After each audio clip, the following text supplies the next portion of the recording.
that timeline already, both of you. Bob, you're pushing for us to go as soon as possible. Let's get it going. Yes. Yeah. I think that, and the gentleman here, of course, know vastly more about this than I'll ever know, but it seems to me that you've got two trains on the track. We've got a mayoral and a city council election that's underway right now, or that I guess people are declaring their candidacy and whatnot. That's happening now. And paralleling that is the what's going to be happening with the fiscal 13 budget. And we've got our nose under the tent by submitting the letter by the June 1st deadline. But I really think that, you know, as soon as we can, I don't, yeah, I think there's a sense of needing to deal with this ASAP. I don't understand, Jim,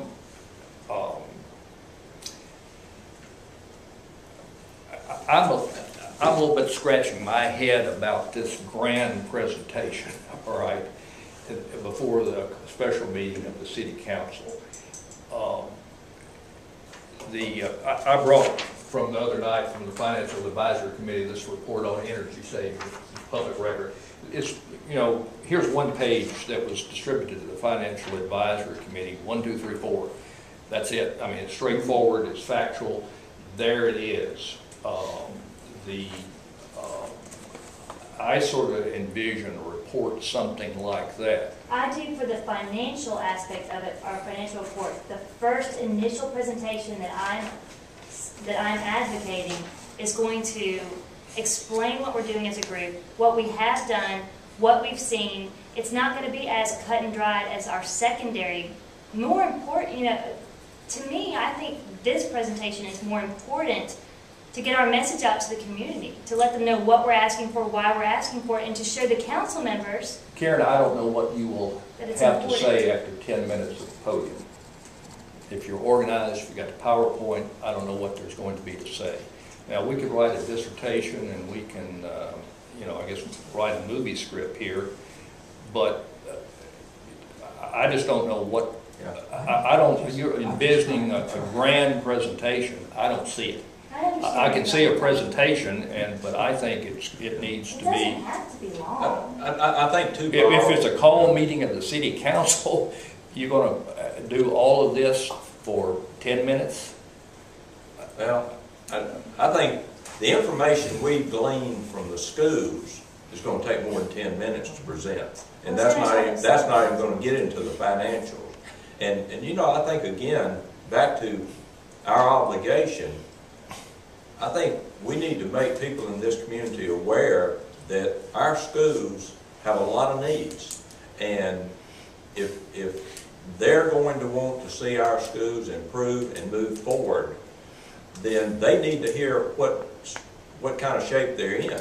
And there's a lot of good things happening. We need to share that, but it needs to be a rally for education in our community as much as anything to me. And I think we'll know more once we get our financial data, then merge it with the comments and information we've received from the schools.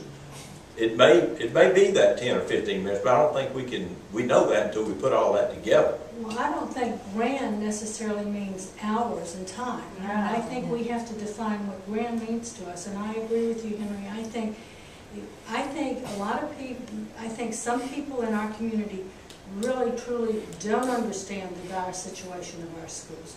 I have talked to a lot of people and they think everything's rosy and fine in our schools. And some of our citizens don't care even if it's rosy or not rosy. So I think it's incumbent upon us to really have a presentation that's motivational and informative. And if we don't get them with this presentation and make it more than standing there going, now this is the facts. I mean, I think we have to do something a little more grand. Maybe each of us take a piece of it, or I don't know. That's what I've been thinking about. Yeah, but it's got to be more than just a cut and dried standing behind the microphone going, now this is the report from here and this is. Rick told us early on that might be hard to get the money, but what we can do is create awareness. And Yes.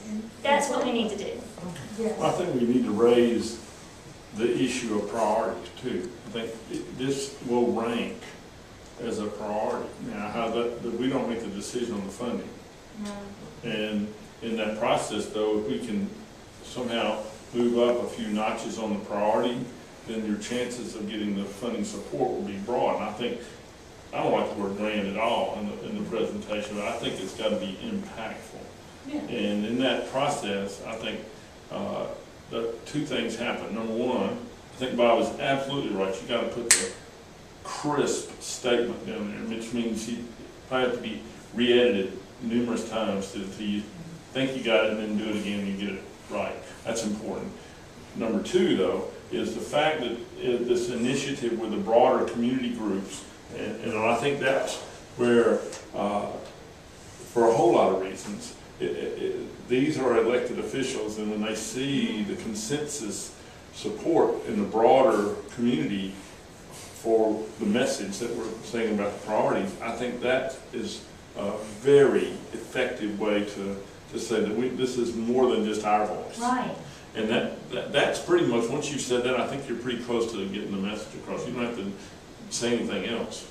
Well, and we were appointed by the entire council, and while I don't have any doubt that Rick and Dan have done an outstanding job communicating, you know, I also know that in these meetings, they've had questions, and there are 3 other council members that I suspect will have questions too, that I don't want to have to try to address in 10 minutes or 15 minutes, you know. I think that we owe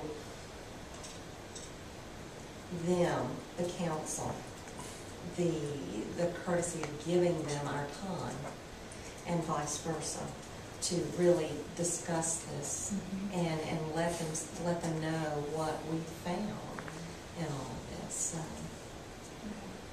Does everybody feel good about moving forward with me talking to Lonnie Mixon and seeing if I can arrange a meeting?